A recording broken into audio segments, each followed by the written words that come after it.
that with the help of partners like National Ag in the Classroom and teachers like all of you.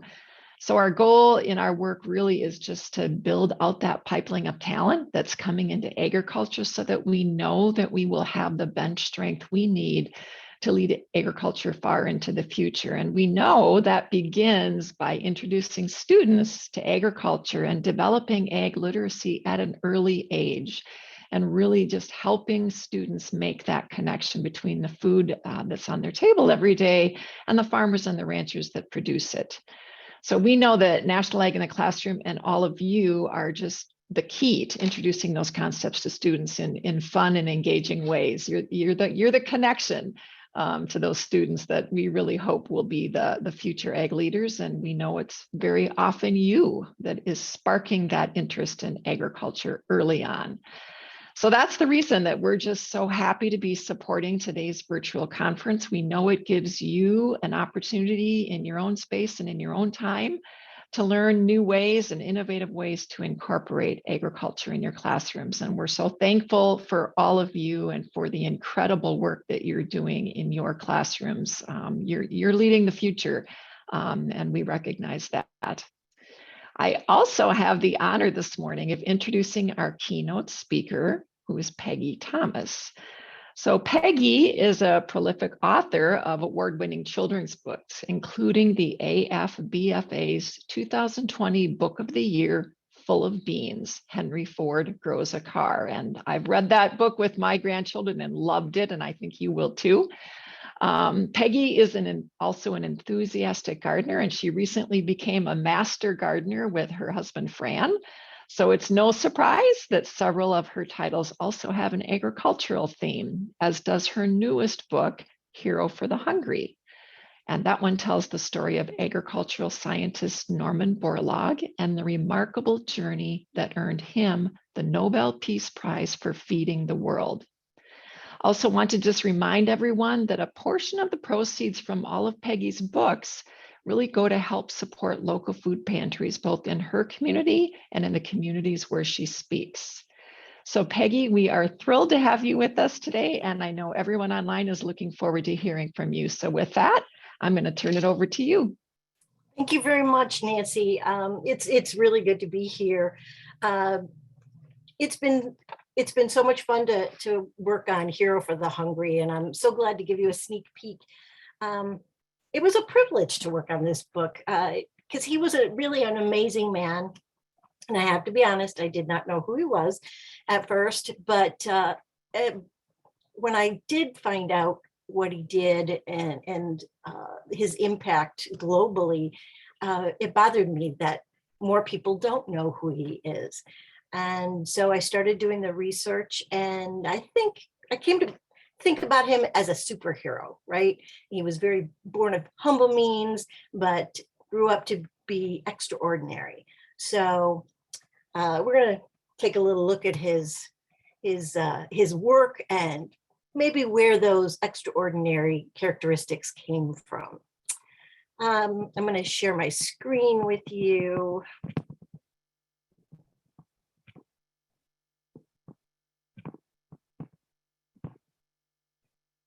I don't know if you grew up when I did, but in 1960, people were very much afraid of the population bomb.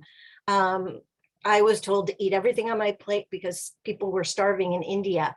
And I always thought that logic doesn't work. Shouldn't I not eat everything on my plate? I should save some for the people in India.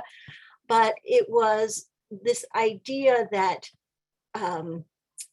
we might not have enough food to feed the world that scared people. In 1960, the population was 3 billion compared to almost 8 billion today. It doesn't sound like much, but it was huge because from 2 billion to 3 billion, it only took 35 years. And that's the part that was kind of scary, that very fast increase in population, and they were worried that agriculture could not keep up. So that's the world that I grew up in, and that's the world that Norman Borlaug came to came to see as his mission to help and to work on. Like I said, I kind of think of him as being a superhero. And he's not quite like Superman, but Norman Borlaug, I don't know, he's got the right stance for me. And he also has that superhero name that goes along with being a superhero, because it's kind of lackluster. Norman Borlaug. Well, he was anything but normal, and he was anything but boring. I mean, my goodness, like Nancy said, he won the Nobel Peace Prize. He also earned the Presidential Medal of Freedom and the Congressional Gold Medal. And there are only 6 people in the history of the planet that have earned all those honors. And some of them are household names: Nelson Mandela, Martin Luther King Jr., Mother Teresa. But Norman Borlaug, almost everybody I talk to says, Norman, who? Who are you writing about? And that's when I kind of got very sad, because this is an amazing story and I want to make sure everybody hears it, and especially a new generation of readers. So I started to wonder, well, why is his story not well known? Well, one reason might be because he was a very humble man. The people that I talked to who knew him and worked with him said that he was always more interested in what you had to say and what you were doing than he was talking about himself. One woman said, and I quote, "He was lean, fast talking, with arms like Popeye, in whom there was no trace of self-importance." In fact, he's the only Peace Prize winner that never wrote his autobiography, which I can tell you did not help my research at all, but I forgive him. He was busy feeding the world. Also, Norm's superpower isn't very, sexy, right? Nobody's going to make a movie about a khaki-clad agriculturalist, even if he could emasculate a plant faster than a speeding bullet, or work harder than a locomotive, able to impress presidents in a single meeting, and who, disguised as a mild-mannered farmer, worked in remote fields of Mexico for decades to perfect a plant. But that's a shame, because it would make a really good movie. Hint, hint, especially if you called it Hero for the Hungry. But I digress. What he worked on was wheat. And that wheat was miraculous. It was disease resistant. It could grow almost anywhere in the world. It tripled a farmer's yield. It allowed Mexico to feed itself. And in a time when severe drought and famine were threatening entire nations, this wheat came to save millions of lives. I think that's pretty superhero kind of stuff. Norm may have wielded wheat like Thor's hammer, but I think his real superpower was that he cared. And he cared like a superhero. He cared with a capital C. He cared for humanity, right? Well, I was doing my research. I wanted to find out where that sense of caring came from. And usually when I write a biography, I like to visit a person's hometown. I like to kind of walk in their footsteps and get a sense of where they grew up. I like to collect sounds and smells and little details that I can weave through the narrative. But writing during COVID was totally different. I was isolated just like everybody else. And I didn't get to go to Iowa, and I didn't get to go to Mexico either. I was really hoping for that. But I did get to interview a lot of people who knew him, knew Norman, his family, and there's 2 giant archives.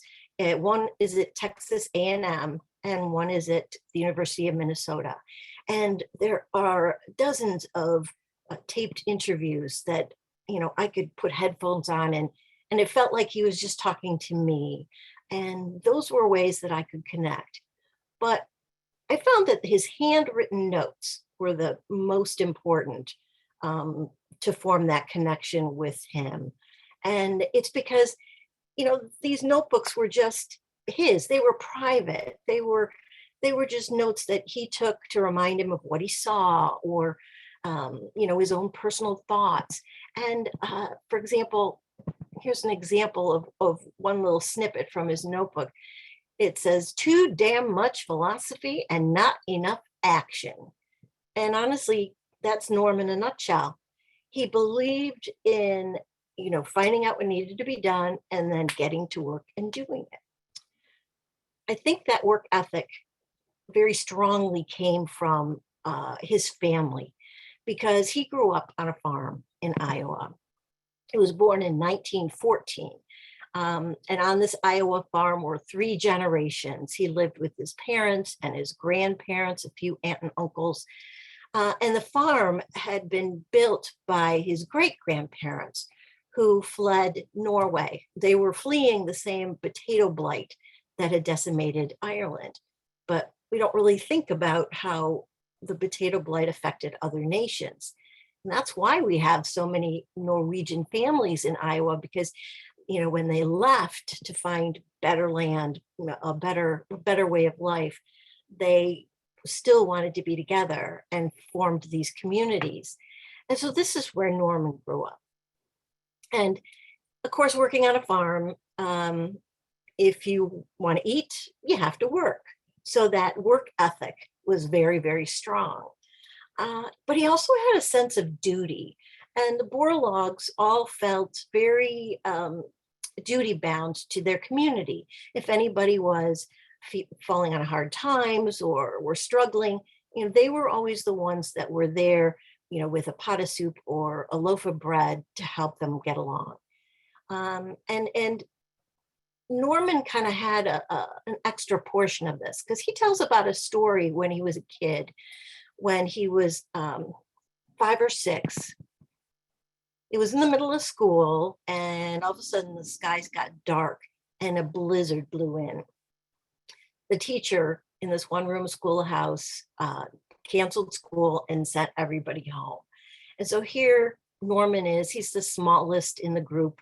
So he's kind of in the middle of this long line of kids and trudging through the snow. The wind is getting stronger.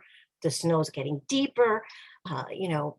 Ice and snow's getting in his boots. His feet are wet. He's just exhausted trying to keep up with these older kids. And at one point, he just flops on the ground and can't move anymore, just exhausted. And then all these other kids are like, "Whoa, what do we do? Get him up. We need to get home. We can't leave him here." And his cousin Sina was there in the pack, and she kind of grabbed him by the collar and shook him and said, "Norman, get up. Let's go. We gotta go." And basically dragged him home. And after that instance, he said he felt ashamed that he let his own selfishness, his own exhaustion, his own feelings get in the way of what was supposed to be good for the whole group, right? He had risked his friends' lives by making them stand there in the middle of a blizzard. And I find that truly remarkable that he would feel that way. He also said that when he got home and peeled off all his wet clothes, his grandmother handed him a big chunk of bread and lots of butter. And he said that was the best food he ever ate in his entire life. And I can just smell it right now. I hope somebody's downstairs baking bread. So that's the kind of kid Norman Borlaug was. And it's his granddad that he felt the closest to. Granddad Nels. Granddad Nels was the kind of guy who, as Norman said, he could see the prospect of change. He was the first one that got a radio in the neighborhood. He loved technology. He got a tractor. He got these things to help and move his family into the future. And he didn't have much education himself, but he's the one that encouraged Norman to pursue his education, because he knew that's what Norman would need to, as he says, make himself worthy to meet the world coming ahead. And so Granddad Nels and one other man, David Bartelma, really kind of solidified Norman's character and personality. David Bartelma was the high school wrestling coach, and Norman loved wrestling. He wasn't the biggest kid in the world, and he was on the football team, but he loved wrestling because it was really one-on-one, and that's where he excelled. And on the mat is where Norm really formed his determination and developed his, what I call, superhero confidence. I mean, look at this quote.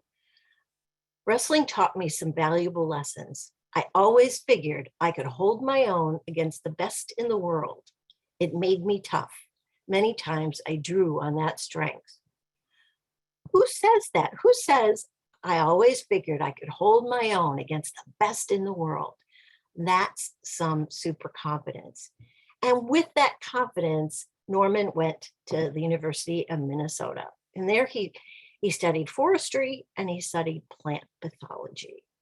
And also in Minneapolis is where he first kind of started to put the pieces of the puzzle together that would form his life's work.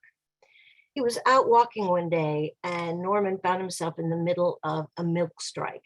The dairy farmers really wanted the industry to raise milk prices, so they were trying to do this by striking against these milk companies.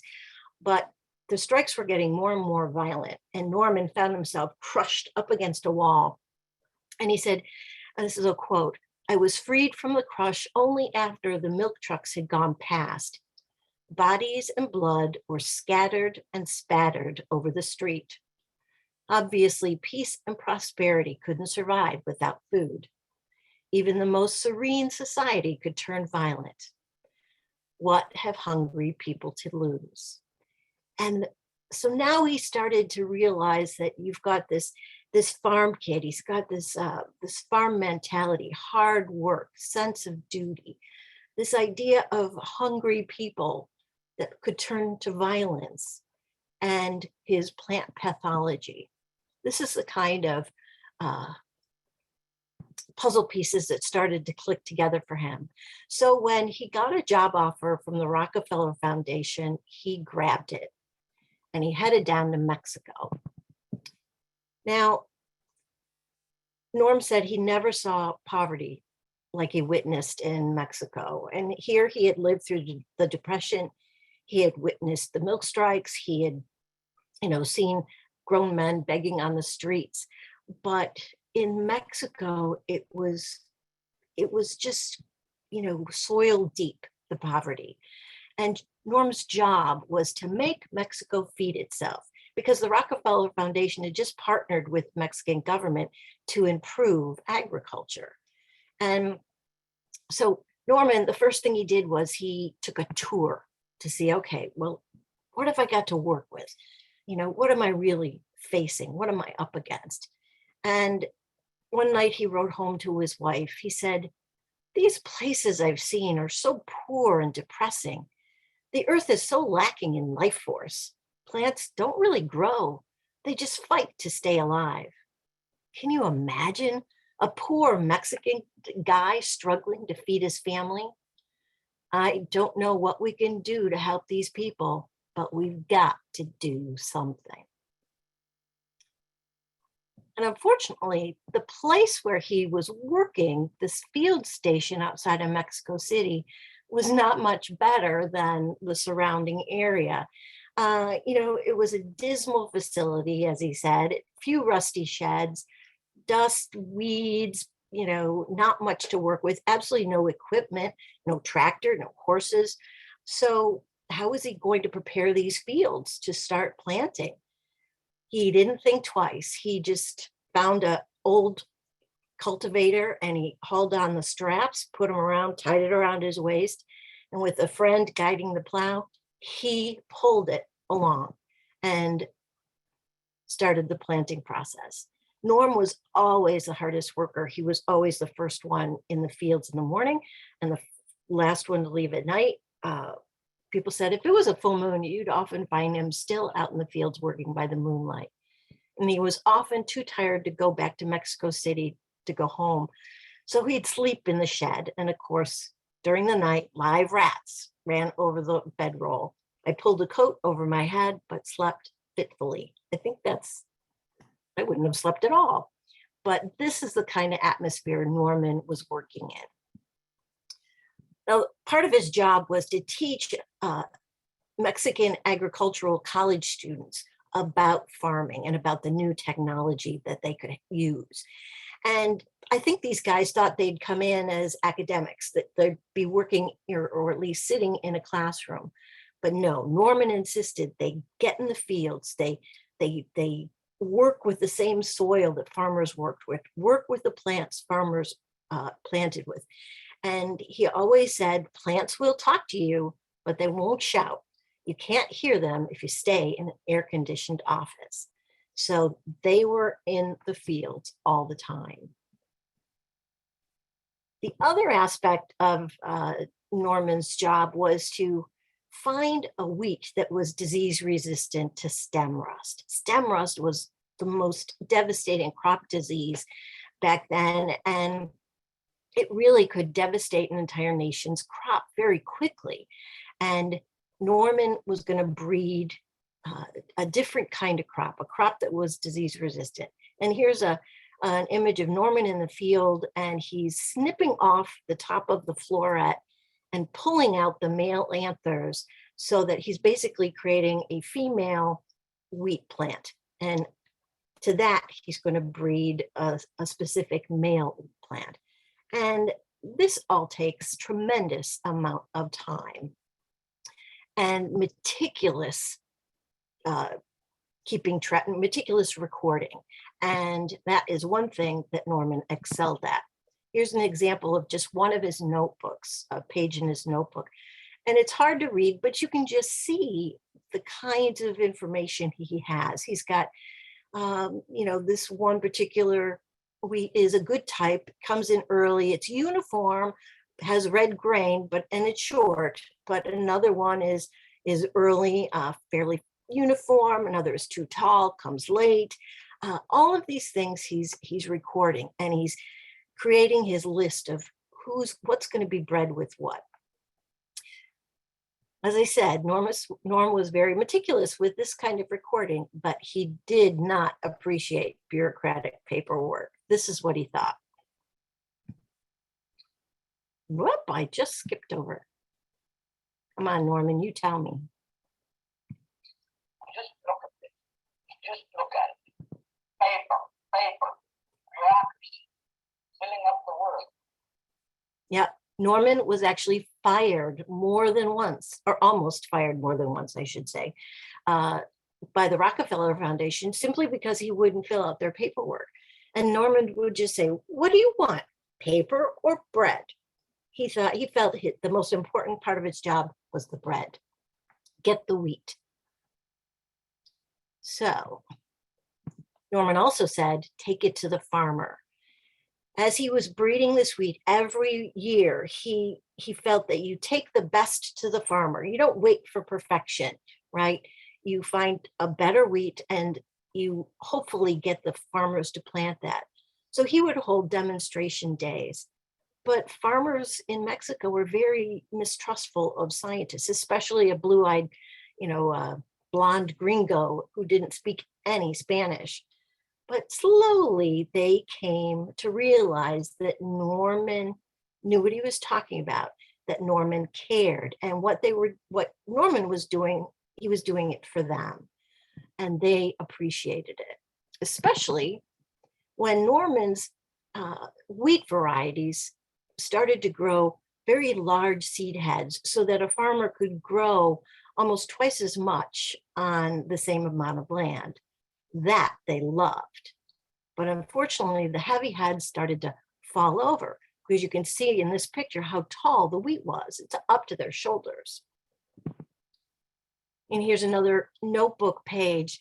And when the wheat would fall over, it's called lodging. It would lodge in the ground. And you can almost see the frustration building here. He's got, very severe lodged at the end. And he was very frustrated, but he didn't give up. He didn't go back to smaller seed heads. That was not acceptable. So what he started to look for shorter stalks. And this is one of his breakout wheats called Sonora 64. And you can see how short it is. And it still had that heavy seed load, that heavy grain head that would give the farmers exactly what they needed to feed their families. All of this takes time. You have to wait till the plant grows, inspect it, see if it's worthy of being bred into another generation, and on and on. It takes years. And Norman was not patient. He wanted to speed things up. So he kind of threw out all the rule books, and he developed what he called shuttle breeding, which basically meant he planted wheat in Mexico City down in the south, which is up in the mountains, higher elevation. And then he took that seed that was worthy and he drove it thousands of miles up to northern Mexico to Obregon, where it was basically at sea level, much warmer, more fertile soils. And over the years of going back and forth, and people thought he was crazy for doing it, but he didn't realize that he was creating a wheat seed that could be grown anywhere. It didn't matter if it was low elevation or high elevation. It didn't matter what the light conditions were. It didn't matter about the temperature or other conditions. This was really an amazing thing that he developed. So it still took 13 years of relentless work, but Mexico finally declared itself self-sufficient in wheat production. And Norman was able to work himself out of a job, basically. He wasn't too sure what he was going to do. He traveled around, maybe he'd teach, maybe he'd, work with some other crop, but then the United Nations called. Norman went to India to assess the situation there, and it was horrible. It was like seeing Mexico all over again, but as they said, it was on a much vaster scale. The rivers were totally dry. They were bicycle paths. There was poverty and hunger and hopelessness that on a level that he'd never seen before. People were dying, and he remembers in the city a cart passing him that was just filled with corpses. Norman could not turn his back on these people. He had seen the worst of it, the horror, and he knew he had to do something. But at one point, he just simply wrote, "Humanity, frightening," because for a while he didn't know what to do. He went back to Rome, where a committee was going to meet to see if, Rockefeller Foundation and the UN could do something to help these nations. He wandered around the city and finally realized that, well, if he would just do what he did before, bring students to him, and he would teach them how to grow his new wheat. And that's what he did. Within weeks, he was teaching students from Egypt and Pakistan and Turkey and India, and they were going home with sacks of his Sonora 64 semi-dwarf wheat. And Norman knew that he'd done his job well, and he knew it would grow well in these impoverished soils. But he didn't expect pushback. And I think, he probably realizes, well, yeah, I guess I'm going to get pushback. The scientists in these other countries didn't appreciate Norman coming in and saying, "This is what you have to do." In fact, they held a meeting And they faced down Norman and started throwing accusations at him. And each time Norman, fighting them off, they said, your wheat's going to kill all of our cattle. It's definitely going to make all our women infertile. And at one point they said, are you from the CIA? I bet you're from the CIA. Norman said, no, I'm not from the CIA. He tried to alleviate their fears and their worries, and it wasn't working. Finally, somebody said, you know what? We're just not going to eat it. Our people would not eat this. And that's when Norman called a cook out and said, here's my wheat flour, and here's your typical wheat flour. Cook up 2 batches of naan bread and come back. So they had a blind taste test. Well, everybody had to admit it smelled the same, it looked the same, and it tasted the same. And that's when Norman hightailed out of that room real fast before they could make up any other excuses. But he still was getting pushback. And this time it was coming from the politicians, especially one guy in particular. He was the deputy prime minister of India, and he did not appreciate farmers, didn't appreciate farming. They were, peons to him. He appreciated industry. He thought that was the wave of the future. So he wouldn't fund this wheat production and all of this experimental crops, these field stations. But Norman just barged in there and said, if you don't change these policies, the farmers' enthusiasm is going to turn to frustration. It's going to lead to social disorder and political unrest. And then he hit him right where it hurt, re-election. He said, if that happens, you will be ousted. It worked. Within a matter of weeks, the money started coming in. India and Pakistan altogether ordered 400 tons of seed from Norman and from Mexico. And the seed was there, but they'd never done this kind of mass shipment before. And it had to be done in just a finite amount of time in order to get to these countries for planting season. Otherwise, it would all go to waste. So 30 trucks headed to LA, to the port, to get shipped out. Should have taken a day and a half. Instead, it was held up for 4 days at the border. Then the trucks were stopped in LA because of the Watts riot.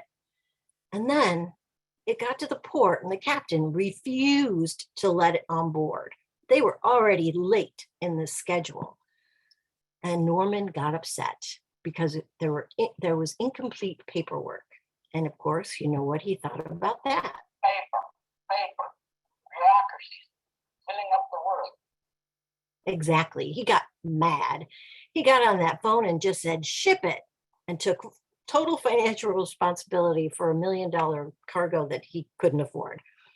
But that evening, he thought, okay, it's on this boat, it's on its way, things will be okay. He went home and turned on the radio. That's when he heard war had just broken out between India and Pakistan.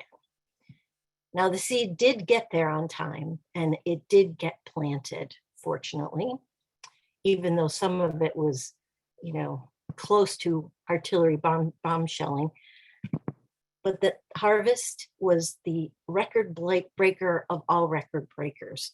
They say that particular harvest in India grew more wheat than the history of India. Not too sure if that is exactly accurate, but that's a lot of wheat. In fact, there was so much wheat, they ran out of burlap sacks to put it in. There was so much wheat that villages were closing the schools so they could store the grain in the classrooms. And of course, Norman Borlaug became a hero in these countries. And in some countries, he's still a hero. I love this.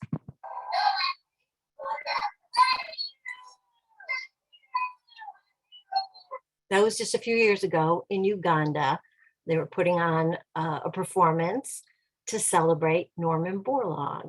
And I don't know if you'd find that here today. And I think, you know why? Here, he's not. Oops. Thank you, ladies. Today, you wouldn't see that kind of performance in many schools, maybe in Iowa. But you know, you are more familiar than I am how Western nations have kind of lost touch with their agricultural roots. And that's why you do what you do. You're the ones that are connecting us back to the soil. You're connecting kids. You're reminding them where their food comes from. You're reminding them the labor that goes into producing that food and the science that goes into producing that food. So I think that is a vital job to do, because we need it, because we're going on almost 9 billion people by 2050. We're already close to 8 billion. I think the fears that they had in 1960 were valid, yet science and farmers and agriculturalists were able to maximize and to meet the need. And now the problem mainly is food distribution. And I think, and I'm hoping, by sharing Norm's story, I can kind of add to this mission to connect us better, because I'm hoping hearing Norm's story and others like it, we can maybe grow a new generation of agricultural superheroes, a new generation of Normans. I'm going to leave you with a little clip because I just love it and it makes me dance. It was created for what would have been Norman's 100th birthday, and we'll see you on the end of this. In many parts of the world, these suckers don't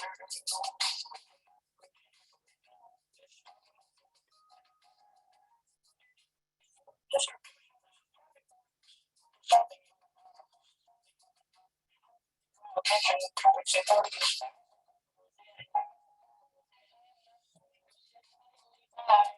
seeing them increasing its numbers faster than food production.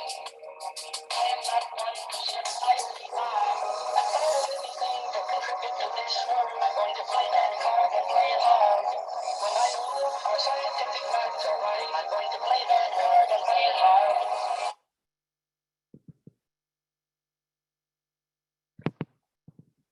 There you go. Play that card and play it hard. I think that might be my new catchphrase. But thank you for letting me share Hero for the Hungry with you. I hope you enjoy the book too. It's been a pleasure to be here. Thank you. Well, thank you, Peggy. That was certainly an interesting overview of Norman Borlaug and a lot of information that certainly I didn't know. He was quite a character, a very caring individual, but his persistence and his perseverance definitely paid off in making him the hero that he was. And it sounds like researching Norman was a bit more difficult than maybe some of your other more well-known subjects, but you certainly put it together well in the newest book. Oh, thank you. Now, I know you've written, I think, something over 200 books. So how do you go about finding a new subject or a new storyline? How does that process work? I don't think I'm up to 200 yet, but ideas really just are out there everywhere. And I tell kids when I'm in a school that it's really like you just got to put on your little, idea antenna and just be aware of the world around you, because everybody has a story to tell, and everything has a story to tell, and I'm just very open to it.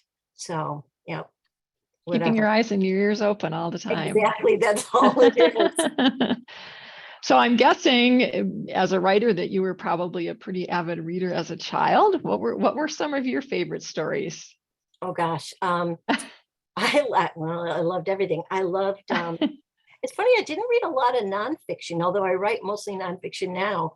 I read mostly fiction. I loved Roald Dahl, James and the Giant Peach.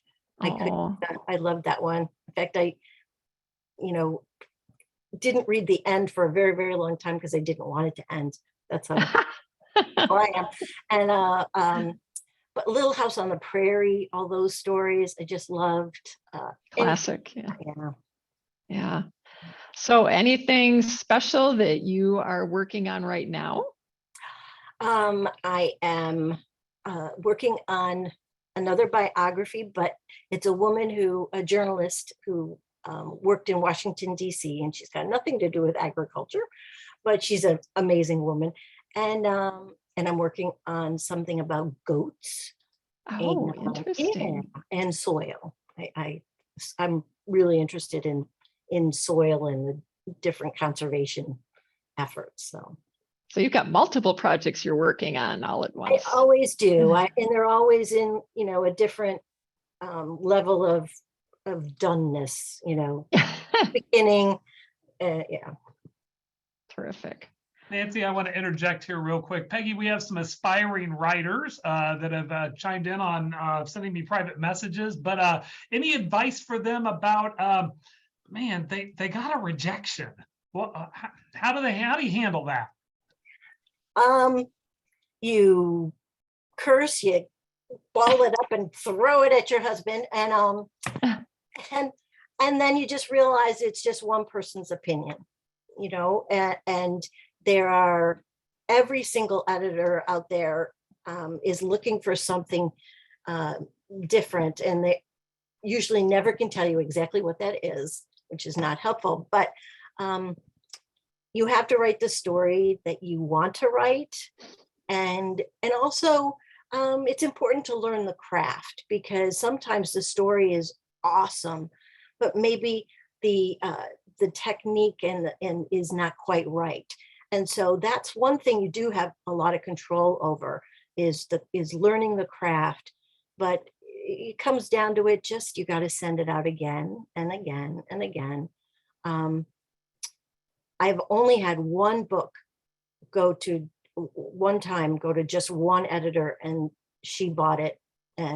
But every other book I've ever done had to go to many editors before somebody liked it. So you're in a good crowd if you get rejected. Well, again, some other folks writing in.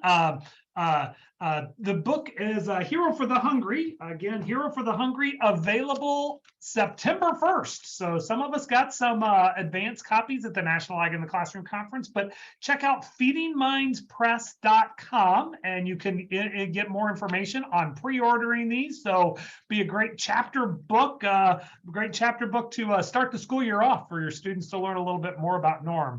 Now, Nancy, you and your grandchildren have enjoyed a couple of books. Is there one that has specifically caught their attention of Peggy's that your grandchildren really enjoyed? Oh gosh, I think Henry Ford, at least so far, has been their favorite. We've reviewed that one a number of times, and they are quite amazed by the different uses that were found for soybeans, and the passion that this automaker actually had for soybeans. And was news to me too. So it was a really cute, very interesting book. Well, perfect. Well, thank you very much, both of you. Peggy, it's always a pleasure. Give my regards to Fran, Peggy's husband, Fran, integral part of her team. So, and Nancy, thank you to the CHS Foundation for your continued sponsorship and your words of encouragement early today. CHS partnering with National Ag in the Classroom to help teach future generations. So with that, we'll end there. I do have a couple more questions. Yes, we are recording these sessions. They'll be available next week. It has to go from the recording to the cloud. We have to get from the cloud to the computer to YouTube. You'll get it, and we will send out emails to all of you.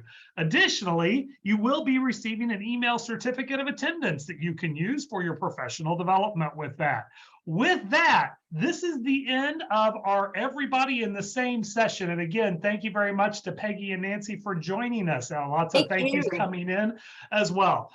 For folks, at the top of the hour, At the top of the hour, you'll have two options. If you're in the more elementary track, you'll stay right here. You'll stay right here on this Zoom. If you want to do the secondary track, they're more secondary. You can bounce around and use those secondary and water them down and bulk them up. Everything could be used pre-K through 12 in some way, shape, or form. But there is a separate Zoom link that you received about that. Yes, you can bounce back and forth. And for some reason, some of you keep typing in and it says it's your Tessa Matuzak. We have no idea why, but it's okay. We'll answer you. Don't worry, we'll be answering those Q&As. So here's the deal. Top of the hour, we start again. Elementaries in this session, secondaries in the other session. We look forward to seeing you all in just 10 minutes. Go grab yourself one of your favorite agricultural products, and we'll see you in just a few minutes. Thank you again to Peggy and Nancy